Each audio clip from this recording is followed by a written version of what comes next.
grupos que están más afectados por la fragmentación de los bosques y por la falta de agua y el calentamiento global son los anfibios, ¿ya? Porque requieren agua y emposamientos de agua básicamente para que el ciclo de vida reproductivo completo, ¿ya? Son un componente importante. Hay aproximadamente más de 7.000 especies. Son vertebrados ectotermos de piel desnuda, lubricada. Por eso cuando se tratan los anfibios no pueden ser con la mano desnuda, tienen que ser con guantes, ¿ya? Y algunos hasta producen un moco tóxico que podría generarle desde urticaria hasta la muerte en algunos anfibios que están en las regiones tropicales, ¿ya? Algunos presentan glándulas venenosas en el dorso. Y bueno, lo que les comentaba un poco, esta guía se ve un poco mal, pero han visto estas guías rápidas de identificación como las de ave. Hay una de anfibio, esa guía muy buena, ¿ya? Si pueden obtenerla, son súper baratas, cuestan creo como 5 lucas, y con eso ya podrían tener una noción de los anfibios en Chile cuando vayan a terreno, ¿ya? En un contexto global, sobre todo pensando en calentamiento global, los anfibios en general son los grupos de amenazados que están más amenazados globalmente, ya más que todos los anteriores. Y en Chile, si bien existe una creciente preocupación por sus poblaciones, la preocupación por las especies anfibias es bastante reciente, muy reciente, ¿ya? Por lo tanto, ahí vamos a ir conversando un poco que es súper difícil el esfuerzo de muestreo que tiene que ver con los anfibios. Estamos hablando que hay anfibios que están acotados a ciertos reductos de bosque y no se han encontrado en ningún otro lugar. Por lo tanto, es súper complejo su muestreo porque tendríamos que estar todos muestreando anfibios en todas las charcas que encontremos en un bosque para lograr describir la diversidad completa de anfibios para Chile, ¿ya? Entendiendo eso, Chile igual tiene una rica biodiversidad de anfibios, pero han sido súper poco estudiados y sus estados de conservación no están actualizados, ¿ya?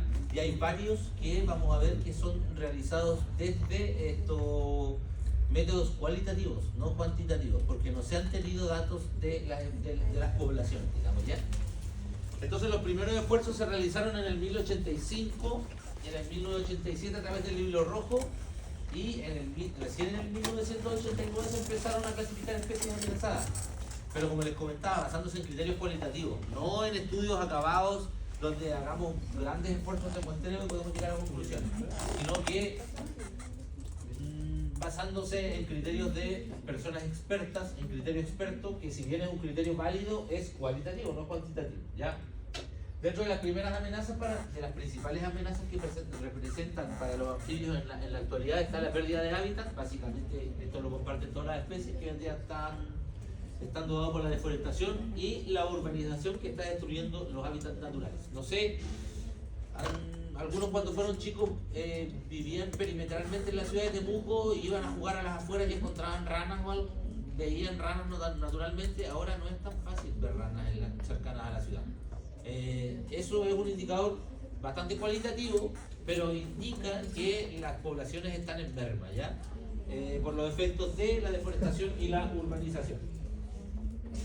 ¿Por qué le afecta en mayor medida la urbanización a las ranas? Porque nosotros generamos vertidos tóxicos hacia los cuerpos de agua.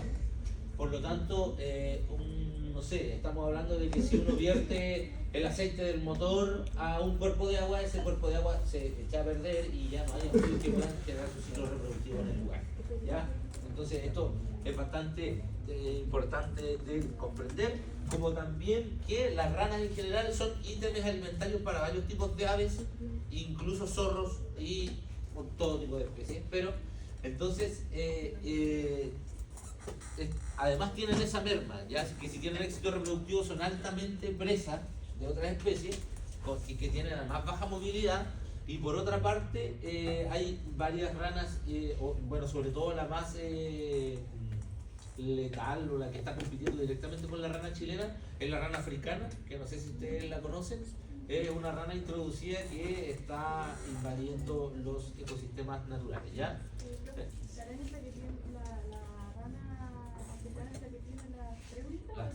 Y la que tiene la que es más negra, la africana, sí. Bueno, en Chile hay alrededor de 50 especies de anfibios distribuidos en 3 familias. Es importante entender estas 3 familias porque tienen particularidades, cada una tiene sus particularidades, digámoslo. Están las bufonidae, las leptodactilidae y están las rhinodermatidae. Este último grupo altamente asociado a los bosques templados de Sudamérica y no está en ninguna otra parte del mundo. Por eso la ranita de Darwin es tan famosa, ¿ya? Porque es como el monito del monte, pero en ranas, ¿ya? Eso. Bueno, en Chile albergan 50 especies de anfibios.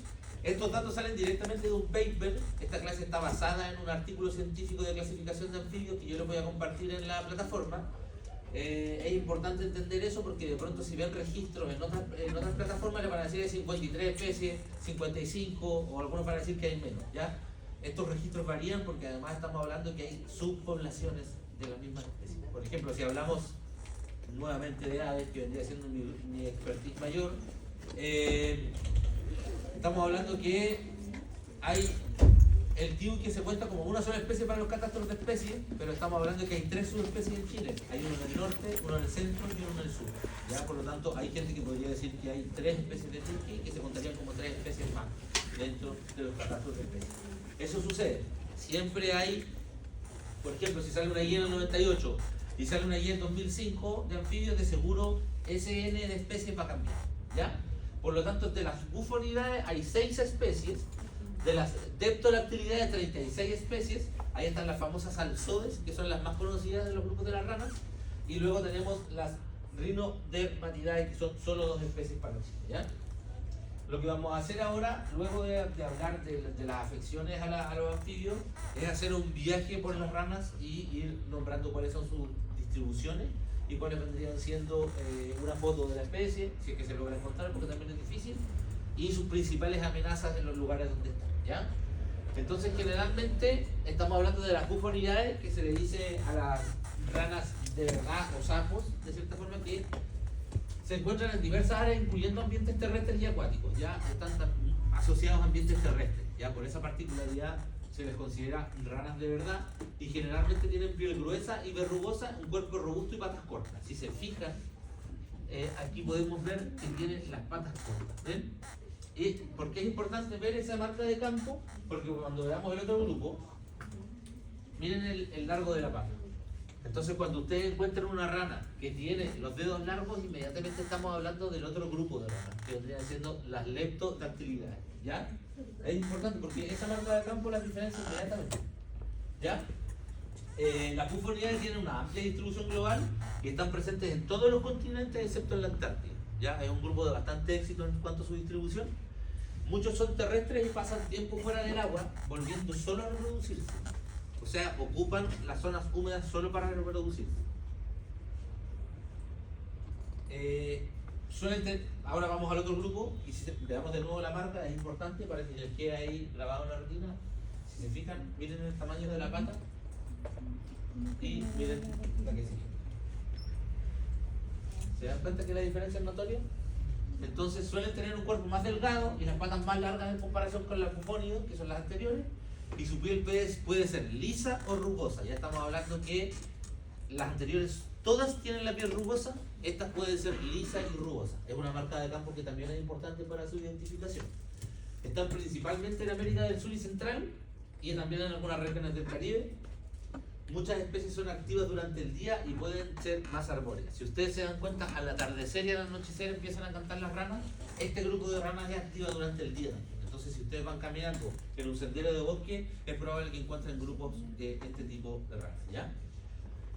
Muchos construyen nidos de espuma y que protegen sus huevos evitando que se desequen o sean atacados por depredadores. La espuma se forma cuando el macho en el amplexus bate con sus piernas la gelatina de los huevos expulsando por la hembra. Entonces genera, no sé si han visto ranas, renacuajos en charcas y han visto esta espuma. Estamos hablando de leptodactilidad, de este tipo de especies, ¿ya? De este grupo de ranas, que son las más numerosas, como dijimos anteriormente, que son 36 especies para Chile, ¿ya? Y luego tenemos las rhinodermatidae, o que son ranas de nariz de rinoceronte, que evidentemente es por la nariz. ¿Ustedes han visto una rana de Darwin? ¿La han visto en vivo o la han visto solo en afiche y fotos? Porque si la en vivo se sorprenderían porque es muy pequeña. Entonces uno cuando ve los afiches ve la rana del puerto de un edificio y uno dice, oh, la rana de Darwin, pero la rana de Darwin es así, así es pequeña, chiquitita, ¿ya? Y no siempre es verde, como también se ve, sino que va cambiando su coloración también dependiendo de la época. Entonces, eso también es importante entender. Bueno, son conocidas por sus características únicas como un cuerpo más compacto y en algunos casos una protuberancia en la nariz, que es el caso de la rana de Darwin chilena, ¿ya? Prefieren ambientes terrestres y son más comunes en áreas húmedas y boscosas, o sea, asociadas a bosque. O sea, asociadas a bosque húmedo, valdiviano o patagónico, ¿ya? Y están limitadas principalmente a Chile y Argentina, especialmente en áreas andinas. Tienen un comportamiento reproductivo único, ya que hay cuidado parental y los machos pueden llevar los huevos montados en la piel. ¿Ya? El único grupo de ranas que existe en Chile que tiene este comportamiento. Entonces, para resumir las diferencias clave de los tres grupos, de grandes grupos de ranas o anfibios en Chile, tenemos el aspecto físico, que es la bufonidad. ¿Y cuál sería la bufonidad de aquí?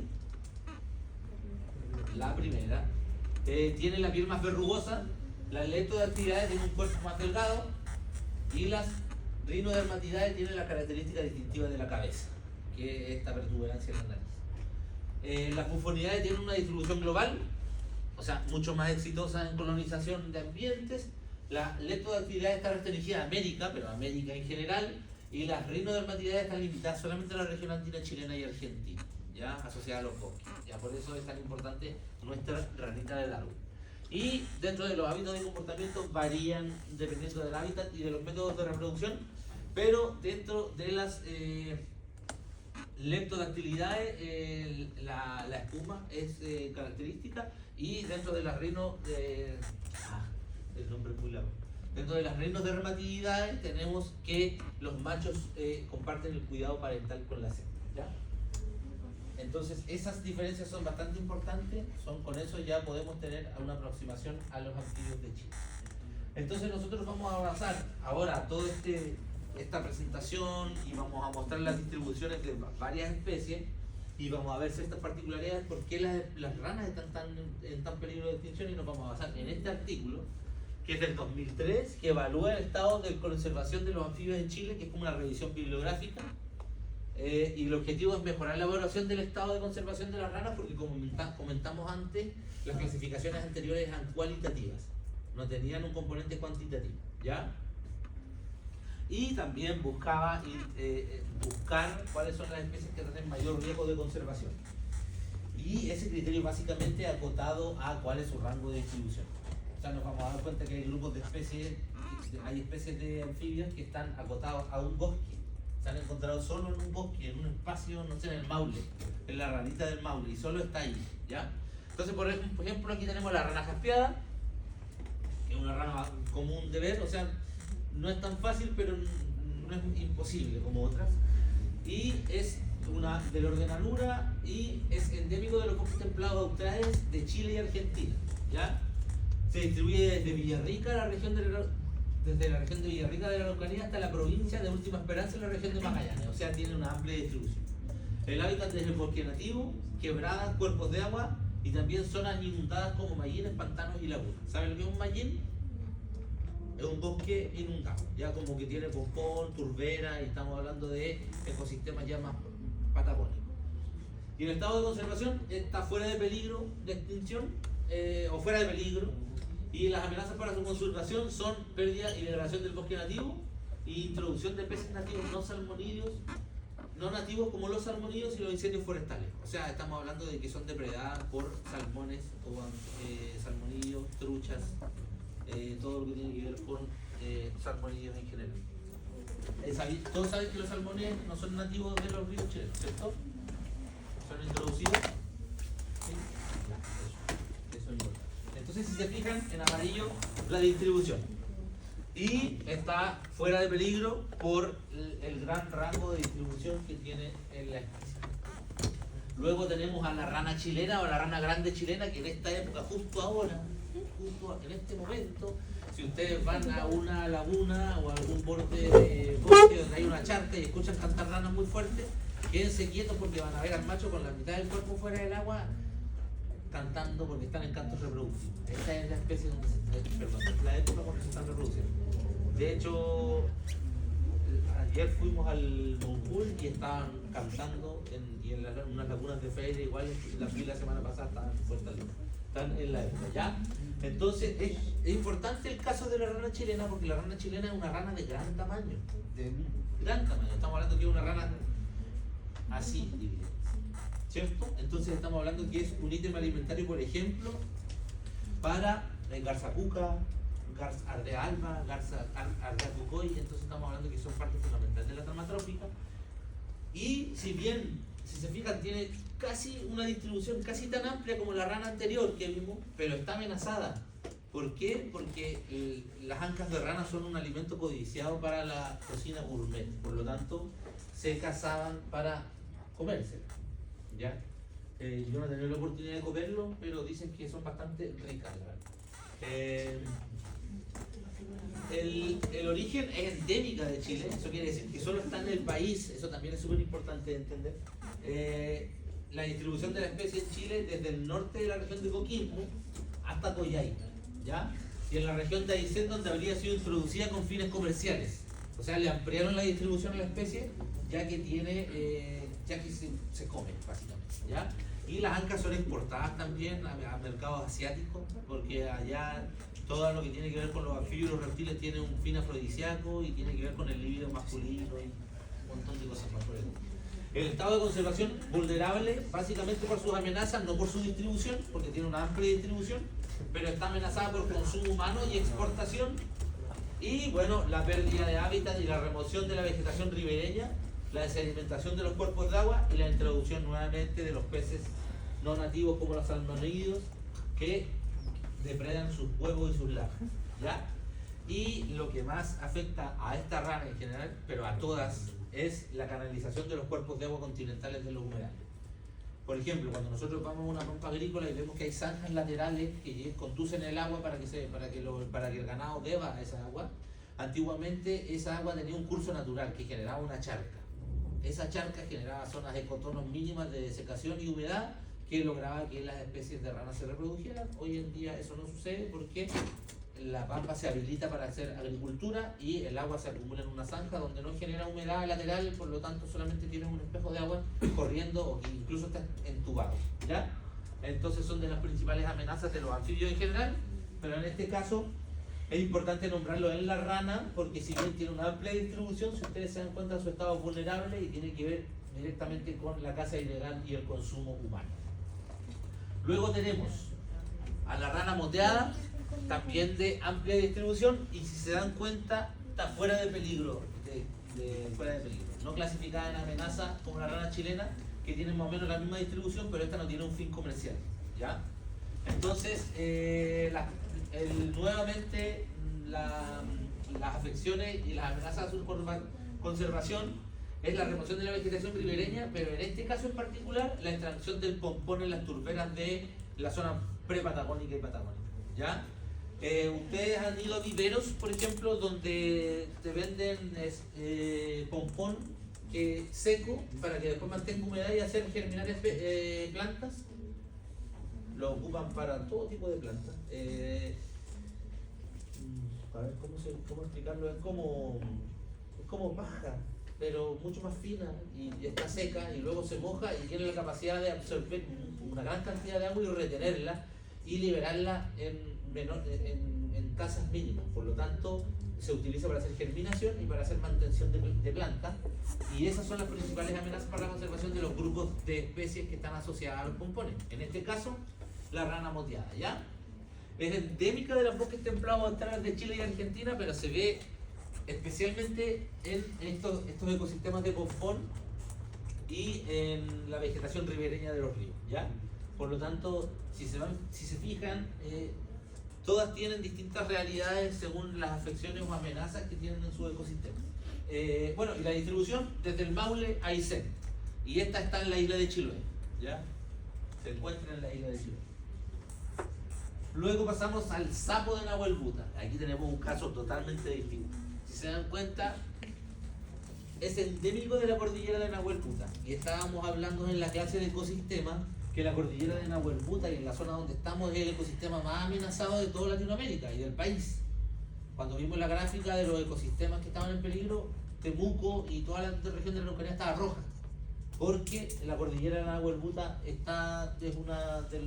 como ecosistema está en peligro de extinción, por lo tanto, la rana de Nahuelbuta también está en peligro, está en peligro y es rara además, es una especie rara de ver y que está en peligro de extinción, ¿ya?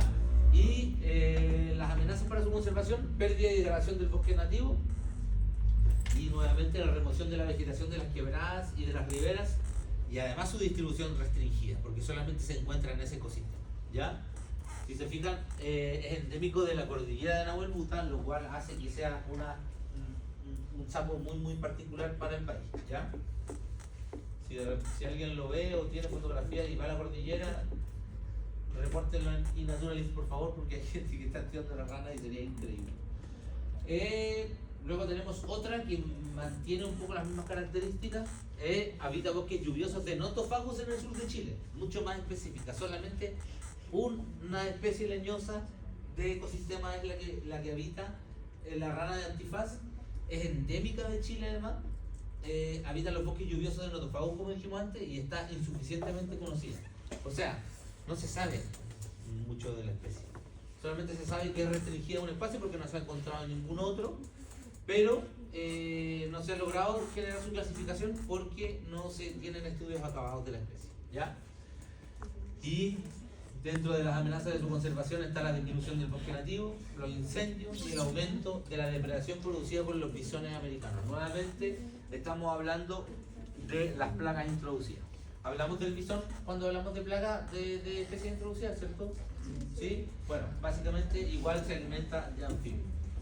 Básicamente el bisón come lo que se mueva y respira.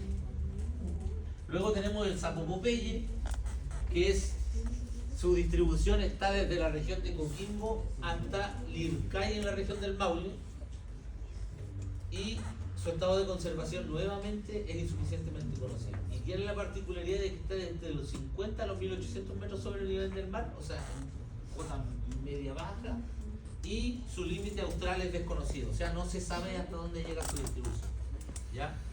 O sea, nuevamente llegamos a las conclusiones de la primera diapositiva, que los anfibios no están ampliamente estudiados en el país porque los esfuerzos de estudio son muy grandes. Además son grupos que no son muy, ¿cómo decirlo?, muy atractivos.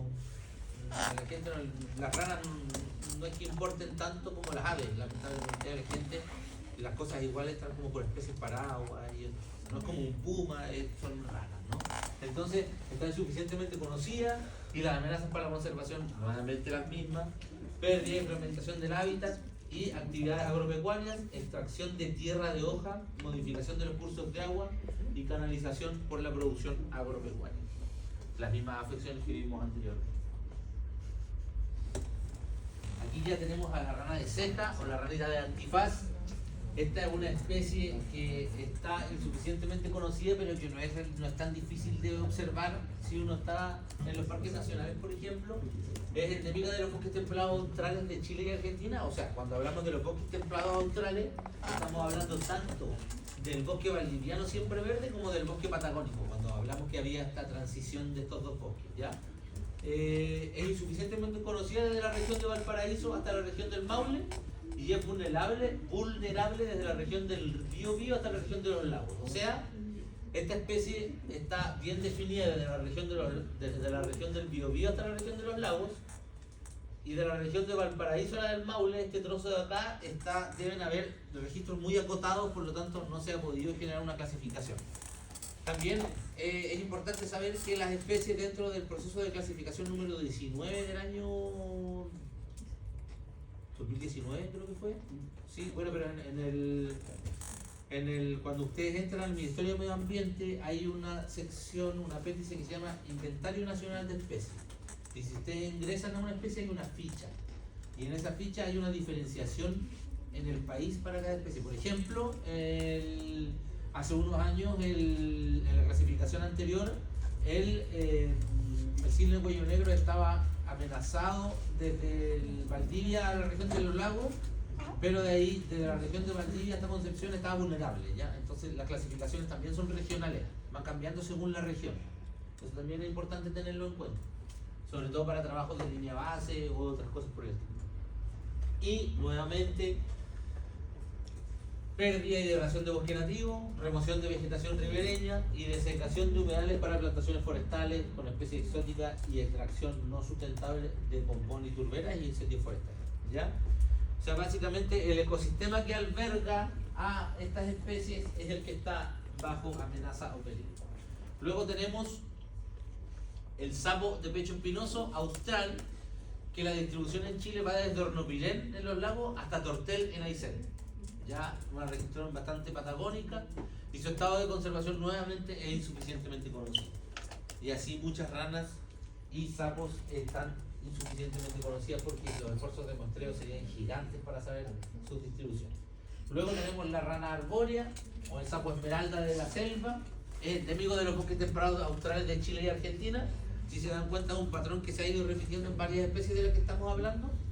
Son especies que son endémicas de los ecosistemas o de los bosques patagónicos chilenos y habita bosque nativo, especialmente bosques antiguos, húmedos y sombríos con gran cantidad de sotobosques, epífitas y hojarascas. También se encuentra en pequeñas lagunas y charcas a los bordes de los ríos con abundante vegetación ribereña, ¿ya? Y su estado de conservación es insuficientemente conocido, al igual que otras que hemos visto anteriormente.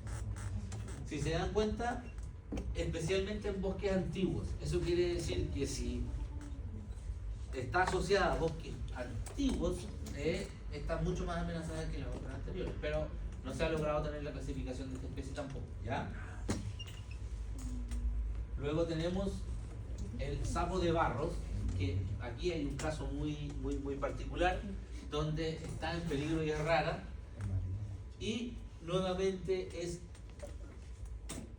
de la cordillera de Nahuelbuta, que es la misma que vimos anteriormente. Vimos otra que también tenía esta característica y se ha encontrado solamente en las regiones del Biobío y la Araucanía, pero acotada a la región, al bosque de Nahuelbuta. Entonces, pérdida y degradación de bosque nativo, introducción de especies no nativos y los incendios forestales que han afectado a la región. Entonces estamos hablando de una ave que es endémica de la cordillera de Nahuelbuta, perdón, de un anfibio que es endémico de la cordillera de Nahuelbuta, que su distribución es muy acotada y solamente se ha encontrado en ese tipo de especies, ¿ya? Importante a tener en cuenta ya que estamos en la región. Luego tenemos sapo espinoso, otra especie muy particular que se ha encontrado solamente en el Parque Nacional Tolcagua en la región de Araucanía. Solamente se ha visto allí, ¿ya? Entonces, habita el bosque nativo de Araucarias de la cordillera. El bosque nativo de Araucarias de la cordillera de los Andes, especialmente en quebradas y cursos de agua. Y está sin clasificar porque fue un hallazgo puntual y no se ha encontrado en ningún otro bosque. Por lo tanto, las amenazas son múltiples para esta especie. Está solamente el bosque nativo de Araucarias en la cordillera de los Andes. O sea, la distribución de la especie es muy acotada. Entonces, si se van dando cuenta, es un grupo que está bastante amenazado para el país, ¿ya? Muy amenazado para el país. Luego tenemos el sapo de pecho espinoso de Oncol, otro caso particular, que está la distribución en el Parque Oncol en Valdivia de la región de Los Ríos. Conocida solo en su localidad tipo, o sea, solo se ha registrado en ese espacio. Muy acotada, ¿ya?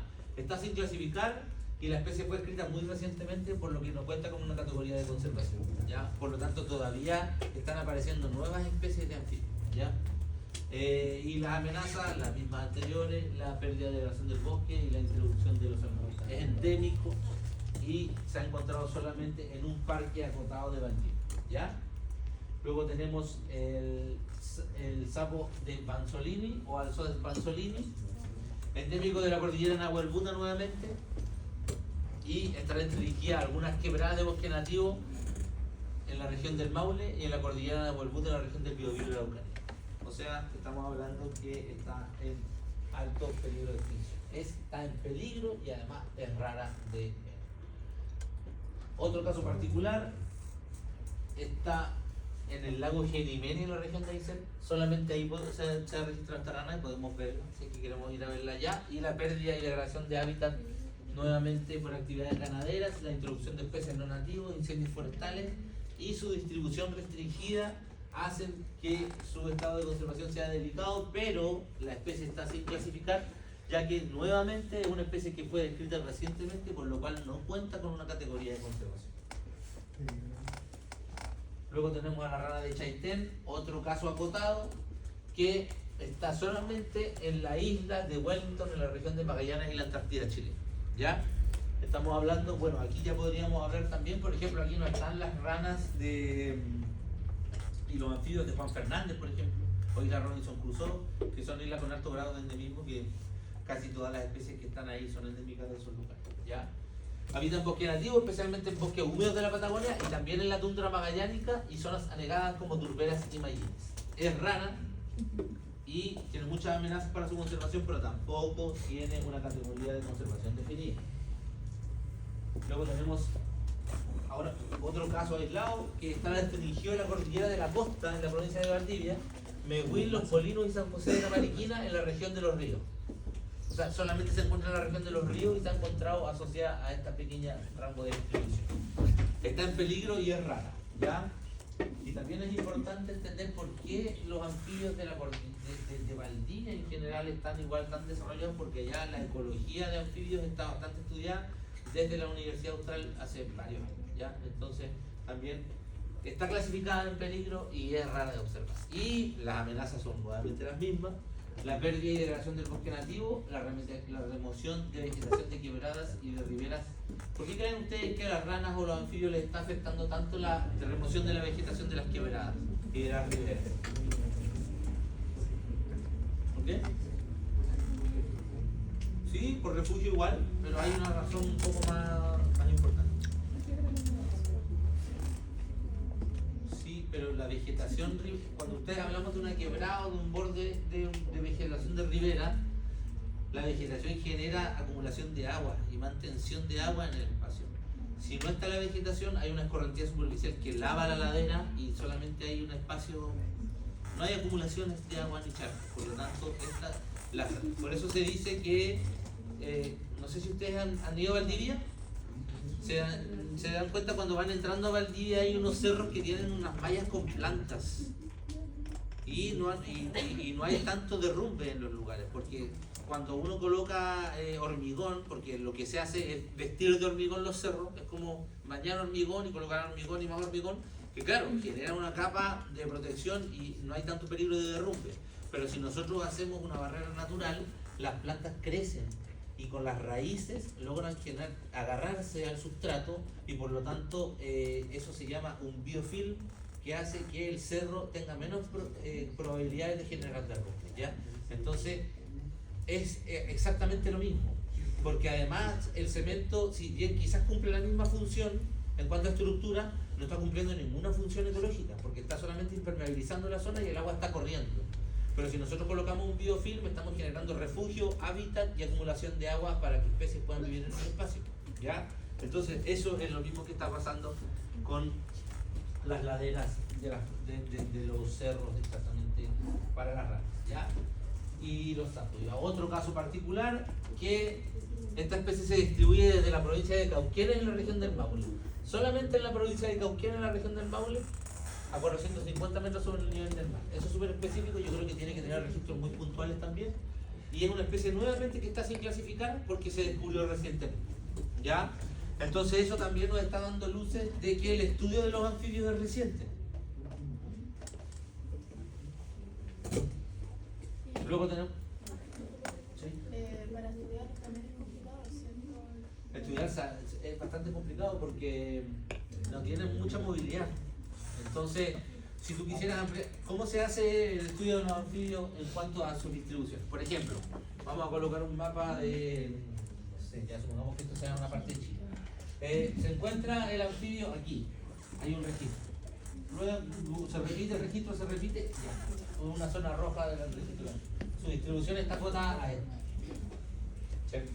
Luego, un poco más adelante, encuentran una población aquí.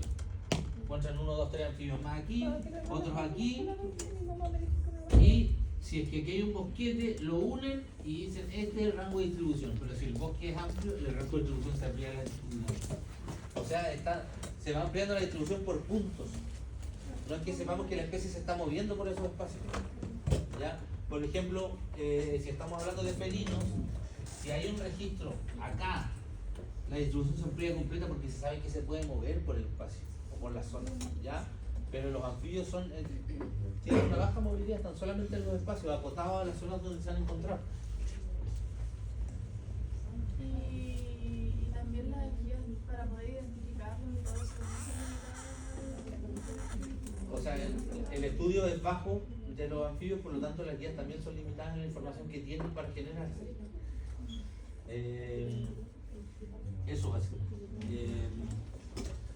Pero estamos en época para observar anfibios, estamos en época reproductiva, entonces si a alguien lo apasiona o le gusta este grupo en particular, hay que andar atento a los bordes, a los bordes de bosque donde hay encharcas, acumulaciones de agua, y si ven renacuajos pueden lograr ver en un tiempo más adelante a las ramas ahí en el lugar. Sí, es hermoso. Nuevamente, otra especie que está acotada solamente en la provincia de Coquimbo, en la región de la Araucanía, y en Valdivia, en la región de los ríos, y está insuficientemente conocido y nuevamente no está clasificado, que vendría siendo el sapo rojo.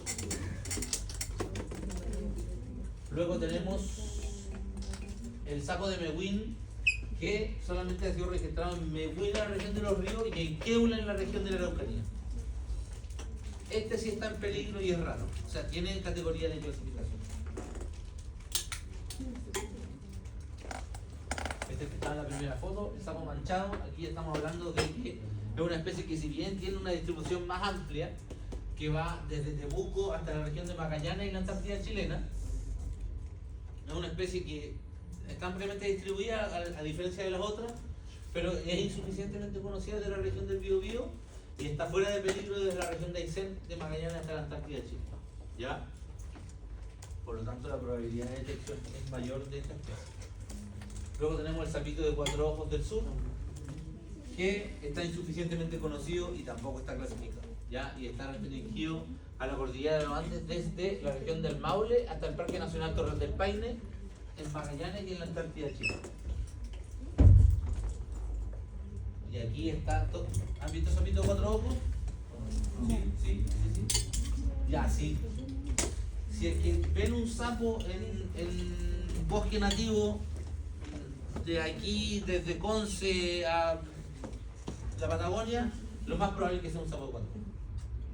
Lo más probable es que sea un sapo de 4 ojos. Está ampliamente distribuido, pero fíjense, es súper importante también ir entendiendo las particularidades. Está en peligro desde Antofagasta a la región de Atacama porque estaba antes en esos ecosistemas.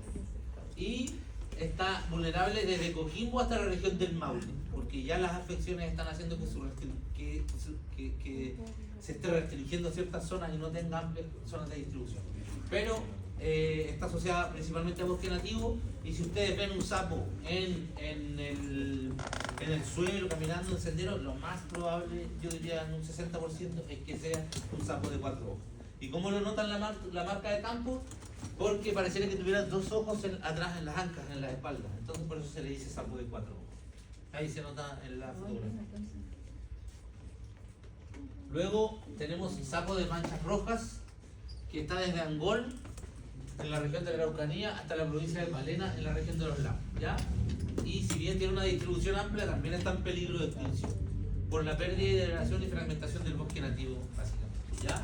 Es endémico de los bosques templados australes de Chile y Argentina. Si se van dando cuenta, están asociados al bosque nativo, tanto al bosque valdiviano húmedo como al bosque patagónico.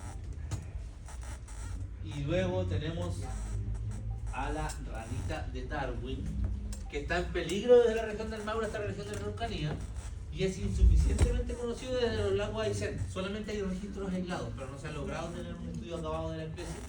Es endémico de los bosques templados de Chile y Argentina, ¿ya? Habita bosque nativo, especialmente bosques antiguos con abundancia de musgo y sotobosque, de quila y helechos película. ¿Conocen los helechos? ¿Sí? Los helechos película, y también en bosques de araucaria, ¿ya? Entonces básicamente en todos los bosques endémicos del país, y si bien tiene una amplia distribución, ¿qué hace que la rana de Darwin esté en peligro? Es que su particularidad de estar asociada solamente al cono sur de Sudamérica y solamente en los bosques nativos de Chile y Argentina, ¿ya? Entonces claramente es como un reservorio genético tal cual el monito del monte. El monito del monte es el único marsupial que no son, bueno, no tenemos un toque. Está el monito del monte, la yaca. ¿Alguien más se maneja con marsupiales? Chicos, monito del monte, yaca, la comadreja trompúa. Sí, son 4 o 3. Esos son los únicos 3 marsupiales que hay. Y claramente son los únicos, las adaptaciones de estos marsupiales vienen del mismo ancestro que los canguros que andan en Australia. Ya, pero se quedaron aislados en el bosque templado de acá y se generó toda la evolución en el lugar. Sapo austral está vulnerable y está restringida a la zona austral, a bosques de Nothofagus, canelos y otras quebradas.